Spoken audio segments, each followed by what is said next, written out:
Today's movie is a loose adaptation of a manga by a famed horror mangaka Junji Ito.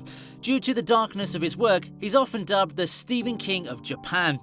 Ito's horror is known to be more disturbingly weird than terrifying. He doesn't deal in simple jump scares. Instead, his work makes you feel uneasy and disturbed on a deeper level. So, fair warning, terror lies ahead. We see fishermen are busy with their daily duties on a ship, but a terror whelms their faces after one look at the fish. Elsewhere, Kaori is talking with her fiancé Tadashi. He's checking on her over the phone as they're in different cities. Kaori's on a vacation with her friends Aiki and Erika in Okinawa, while Tadashi's in Tokyo. Aki's a shy introvert, and I'm sure we anime fans can relate, while Erika's the total opposite. Let's just say she's more into the carnal pleasure of life. Anyway, after a long day of exploring Okinawa, the girls head back. On the way, they smell a horrible stench, like a decomposing body. They ignore the smell and head back to their lodgings. To their surprise, as soon as they open the door, a gush of that same stench hits them in their faces. As soon as the girls manage to vent out the stench, Aki notices a rat-sized creature lurking around the room. Now, they're terrified, but Kaori pulls herself together and smashes it behind the furniture. The creature's a freaking fish with spider legs, and nobody knows what kind of godforsaken place it crawled out of. Kaori puts it in a plastic bag as it smells horrible and throws it in the trash. Later that night, she tells Tadashi about this weird creature, to which Tadashi replies that he'll ask his big-name scientist uncle about it. As they chat, the plastic bag with the spiderfish creature puffs and flies away. The next morning, two cool dudes show up in their lodgings to see Erika, who was quick to make friends with them. Kaori isn't okay with this, but Erika, she doesn't care. She calls the guys to her room, and as they start getting a little bit frisky, the guys smell something horrible. Now, obviously, Erika thinks that's kind of rude telling a lady that she stinks, but it's not her. It's a CGI shark with spider legs behind them. What an ungodly combination. The guys run out and the hellspawn grabs Erika's skirt. Kaori helps as Aki cowers in fear. I mean, we can't really judge her. None of us have ever been faced with a shark crossed with a freaking spider now, have we? After Erika's freed, Aiki grabs her leg and asks for help, to which Erika replies by kicking her in the face. Again, we can't judge Erika either, because it's a freaking shark-spider hybrid right here in front of her. We don't know how people would react after seeing that nightmare with their own eyes. Anyway, instead of running outside and calling for help, they go upstairs and lock themselves in a room. It's a very high IQ move there, isn't it? I don't know why movie characters always do this in movies. It doesn't make any sense. The doors don't stop this freaking terrifying CGI spider shark though. The hellspawn enters the room and stabs Erika with its spider leg.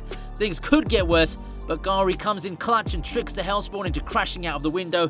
Finally, it falls and dies. But what's this? The whole city's swarming with these hellish spider fish things.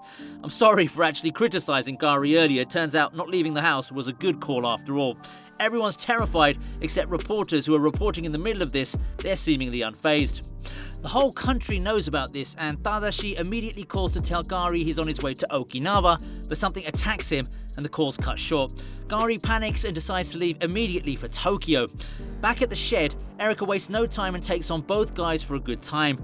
The world's in chaos, and remember Erika's leg's injured. I mean, I've heard of animal instincts kicking in when times are tough, but god damn girl, you're something else, aren't you?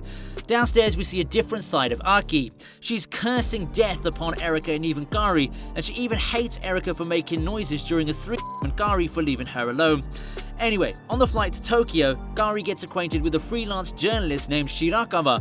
Just before landing, Shirakawa notices something horrifying. Surprise, surprise, Tokyo's also been overrun by these hellish creatures. Even the runway's swarmed by these godforsaken monsters, so the plane crash lands, although everyone's safe. Kaori quickly heads for the monorail to get to Tadashi, and Shirakawa decides to help her in this search. It's quite heroic of him, isn't it, right? No, actually, he's only interested in Tadashi's uncle, who's like an expert on this epidemic. Anyway, the monorail crashes because of the sheer number of creatures. Many die, but Shirakawa and Kaori are safe. They've now survived a total of 2 deadly crashes in the span of just a few hours. That's kind of impressive, isn't it? After, the duo decides to walk as that probably feels safer. On the surface, they're welcomed by the sight of total mayhem. Shark spiders killing people, dead bodies everywhere. Meanwhile, Kaori gets a call from Tadashi. They can't talk, but at least he's alive. Suddenly, our old friend Spider Shark shows up and attacks Shirakawa. Kaori helps him to survive. But what's this? After Spider Shark, we're introduced to another hellish monstrosity. It's Spider Shark's cousin, Spider Octopus Kun, who snatches Kaori. And because it's an octopus in anime, we have this scene. This time, Shirakawa comes in clutch with a pickup truck and rams it into Spider Octopus-kun. The duo escapes.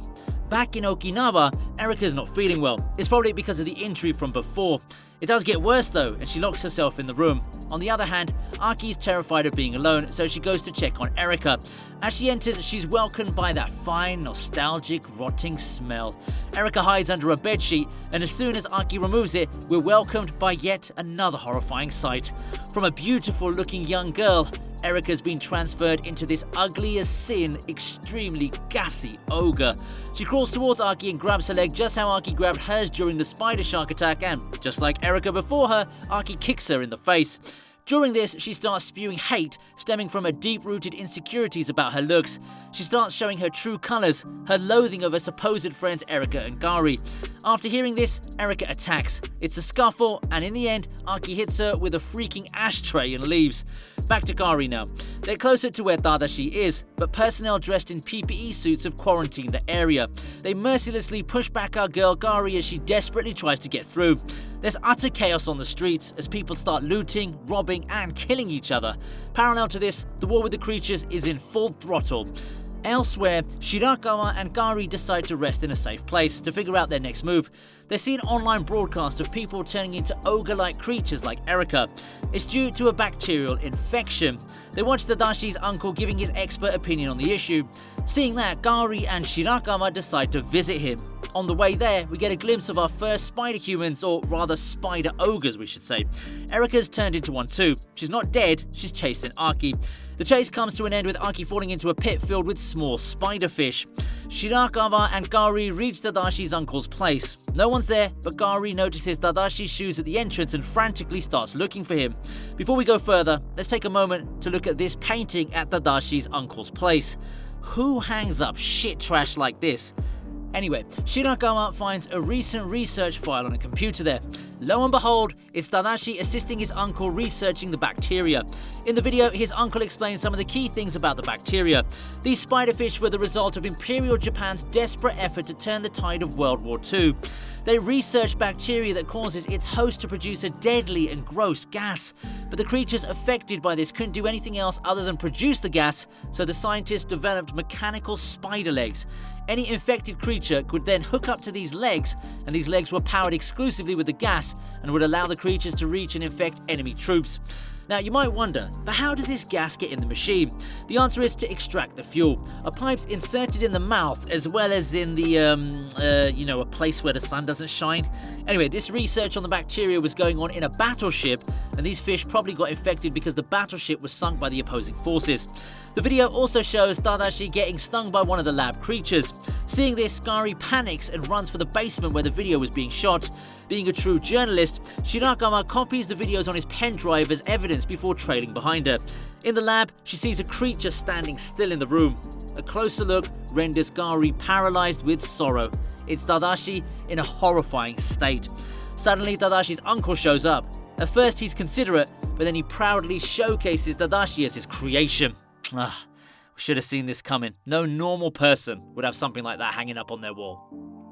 This guy is mad. He's happy because his personal gas-powered spider legs prototype is working as well as the others. He's fascinated by gas and how it controls the machine on its own if it's alive. During this insane monologue, infected Tadashi goes out of control and stabs him through his stomach before running away. Gari chases him, or rather it, and even after Shirakawa's plea that Tadashi's already gone. The streets are now overrun with infected humans, and now they're merging to form disturbing giant machines. Not even guns work on them now. Humans are losing this war. The gas is sentient now, as it's grabbing the infected and piling them on the giant machines. In the middle of this incredibly depressing sight, Shirakawa encounters a circus. The ringmaster tells him about gas being something otherworldly, as it takes on a soul-like appearance when ignited, so maybe it's a superior life form. These circus people bring Tadashi on the stage, and Gari shows up too. She calls him, and he approaches her like he remembers his love for her. But this weird romantic reunion's cut short when the other infected start attacking Tadashi. With a tear in his eye, he extends his hand out to reach for Gari before being horrifyingly ripped to shreds. After this, Shirakawa escorts Gari to the shore where the ship's leaving for another country stationed. However, he can't go with her since he's also infected, so he hands her all the footage and the data he's collected in the hope that it will benefit humanity someday. He admits to Gari about his selfish motives when he first decided to go with her. He was just looking for that click-worthy scoop. He wanted to get to Tadashi's uncle through Gari. The captain of the ship reveals that these machines aren't human-made, as they don't appear to have any screws or anything. Then we see that humanity has lost this war, and these grotesque creatures are now all over the world. And on that incredibly painful note, the film ends. But there's a silver lining though. Gari was also infected, but the virus doesn't seem to affect her. So who knows, maybe her immunity can later save the world. And with that, the movie comes to an end, as does our video. Hope you enjoyed our storytelling. Don't forget to like, share, subscribe, and share your feedback in the comments section. Until next time, peace.